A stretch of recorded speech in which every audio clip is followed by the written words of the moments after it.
माध्यम से है कि 85 जो दलित है, ओबीसी है, माइनॉरिटी है, आदिवासी है, संविधान बचाने की लड़ाई। आरक्षण की सीमा 50% से बढ़नी चाहिए। जाति जनगणना ईमानदारी से लागू हो, निजी क्षेत्र में आरक्षण हो।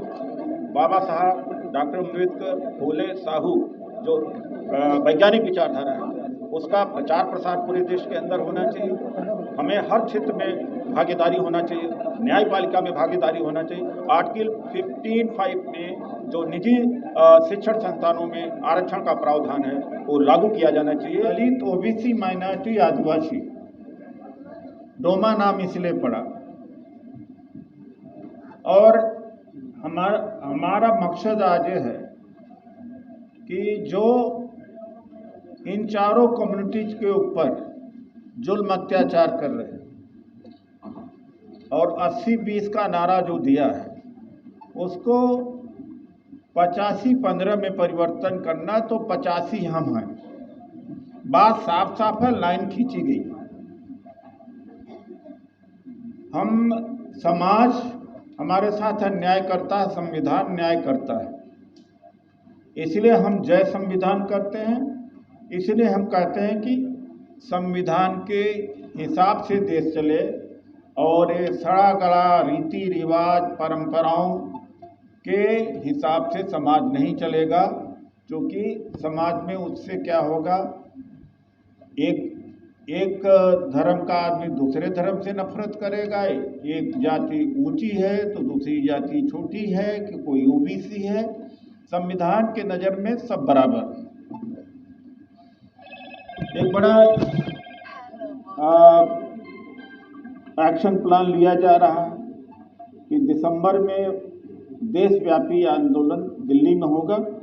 दिल्ली में आंदोलन करने से असर पड़ता है, एक मोमेंट बनता है जो पूरे देश में जाता है। बड़ी खुशी की बात है कि मुस्लिम समाज के और ईसाई समाज के लोग भी आज आंदोलन में अच्छी संख्या में आए, वो भी समाज के भी लोग आए। लेकिन लास्ट में मैं एक बात अपने साथियों से कहना चाहता हूँ, न भाषण से काम चलेगा, न केवल विचारों से काम चलेगा, जिम्मेदारी लेने से काम चलेगा। जब आप यहाँ से जा रहे हैं तो जिम्मेदारी, किसी ने 10 लाख रुपया देने की लिया, किसी ने 500 आदमी लाने की किया, किसी ने, सोमती जी ने अभी कहा कि राजस्थान में कार्यक्रम करेंगे, वहाँ सम्मेलन होगा, कोई पंजाब में सम्मेलन की बात है। बात इसी से बनेगी, न मेरे लफ्ज़ों से बनेगी, न दूसरे के वक्तव्यों से बनेगी। और संगठन है आपके पास तो लोग आपके पास टिकेंगे, संगठन नहीं है तो समझ लीजिए कि आप शक्तिहीन हैं, आप समाज को नहीं बदल सकते हैं। और ख़ास तौर से मैं दलित ओबीसी से बात कहूँगा कि सुविधाओं के हिसाब से, सहूलियत के हिसाब से आंदोलन नहीं होते हैं। मैं दोहराता हूँ, कुंभ में करोड़ों पहुँच गए, गरीब से गरीब आदमी पहुँचा, जिसके घर में बीमारी थी वो भी पहुँचा, जिसके बच्चों का एग्जामिनेशन था, क्योंकि उसे लगा कि वहाँ से मुक्ति मिलेगी।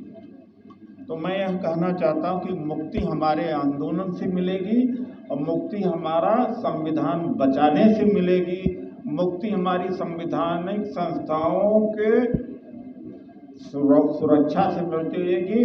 मुक्ति और कहीं नहीं मिलने वाली हम लोग।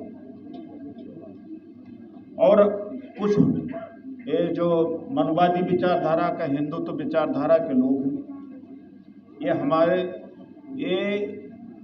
ये हमें हमारे अंदर फूट डालने की कोशिश करते हैं। सभी को लेकर के इनके खिलाफ हमें खड़ा करना पड़ेगा, क्योंकि ये सबको टारगेट करते हैं, सबके शोषण के शिकार इन्हीं से। तो जब ये बात स्पष्ट है इस बात का, और लास्ट में जो मैं कहना चाहूँगा कि जो जेएनयू के हमारे युवा नेता हैं, जिन्होंने आज बहुजन विमर्श मैगजीन लॉन्च करी है, उसके एडिटोरियल बोर्ड के लिए रिटायर्ड सीनियर IAS फैजी जी ने अपना नाम दिया है। जो हमारा लीडरशिप है मंच पर, वो भी दे चुकी, ये डोमा क्या है इसका विचार जाना चाहिए। देखिए, कई बार हम लोगों को लड़ाने की कोशिश किया जाता है। देखिए, मुसलमान भी तो अत्याचार दलित के ऊपर करते हैं, सवर्ण ही थोड़ी करते हैं। कई बार यह भी मुस्लिम समाज से बात आती है कि अरे दलित भी, ओबीसी भी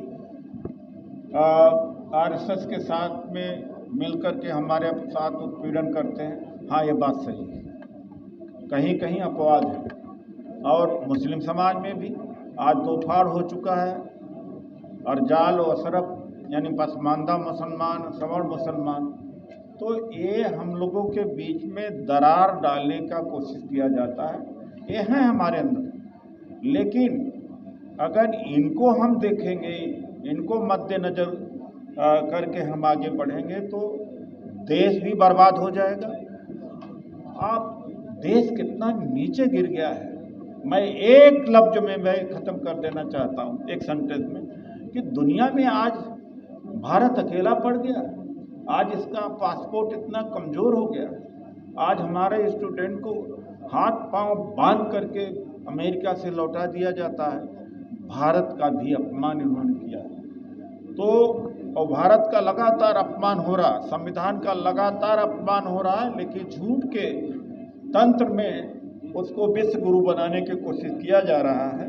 तो ये हमारे कंधों पर है कि भारत के समाज, जो हमारा समाज है, उस समाज, ये बहुजन समाज है, वो भारत के समाज की गरिमा को फिर से वो कायम करे और भारत समाज, भारत देश का दुनिया में फिर से सम्मान की वापसी हो। यह तभी संभव है जब सत्ता से इनको हम हटाएंगे। हम अभी भी कहते हैं कि हम सामाजिक संगठन, लेकिन सामाजिक संगठन की ताकत होती है कि जिसको चाहे तो सत्ता में रखे और जिसको चाहे तो सत्ता से उखाड़ के फेंके। हम उनके साथ में हैं जो मनवादियों की सत्ता, हिंदुत्ववादियों की सत्ता को उखाड़ने की क्षमता रखते हैं। हम इक्का दुक्का एमपी के पीछे नहीं है। मुस्लिम समाज में भी, दलित समाज में कुछ मनवादियों ने नेता पैदा कर दिया। वो बड़ा जोशीला भाषण देते हैं, मीडिया में खुद छपते हैं और लोग सोचते हैं कि उनसे निजात मिल जाएगा। नहीं निजात मिलेगा, संविधान बच जाएगा, नहीं बचेगा। और हमें उनका साथ देना है जो इनको हटा सकते हैं, यानी बड़ी शक्ति का साथ देना है, न कि ये जो बातें बीच में करते हैं, जो दलाली का काम करते हैं। मैं नाम नहीं लेना चाहता। अभी कहा गया कि वेबसाइट है, डोमा की वेबसाइट है, जिसके ऊपर चर्चा नहीं है। www.doma.com, www.domaparisang.com, डोमा परिसंघ, उसमें सब लिखा जाता है। उसको जाके जरूर पढ़िएगा। अभी और दूसरी लोग जो सोशल मीडिया से जुड़ना चाहते हैं, कुणाल जी से संपर्क कर लें। तो आज का हमारा यही मकसद है कि संविधान के अनुसार देश चले और सड़े गले समाज के हिसाब से नहीं, नफरत के हिसाब से नहीं, ऊंच नीच वाला समाज से नहीं होगा। तो अंत में आप सब लोगों का, जो मंच में आए हैं उनका, आप सब लोगों का धन्यवाद करते हुए कि आप यहाँ से खाली हाथ नहीं जाएंगे। आप कोई जिम्मेदारी जरूर लेके जाएंगे।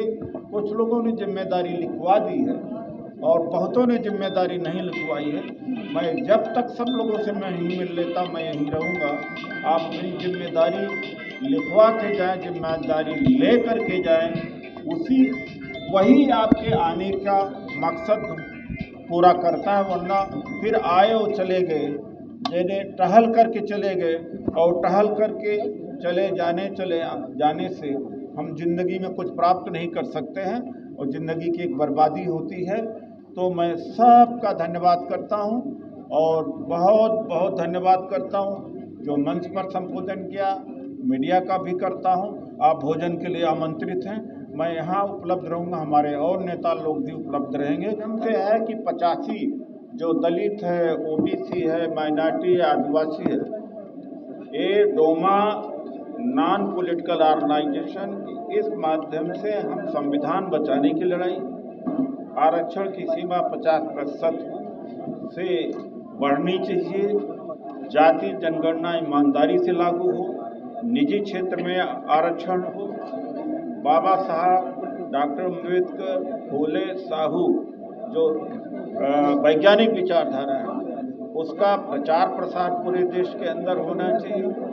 हमें हर क्षेत्र में भागीदारी होना चाहिए, न्यायपालिका में भागीदारी होना चाहिए। आर्टिकल 15(5) में जो निजी शिक्षण संस्थानों में आरक्षण का प्रावधान है वो लागू किया जाना चाहिए। आज के हमारे इस राष्ट्रीय अधिवेशन का चिंतन शिविर का यही मकसद है।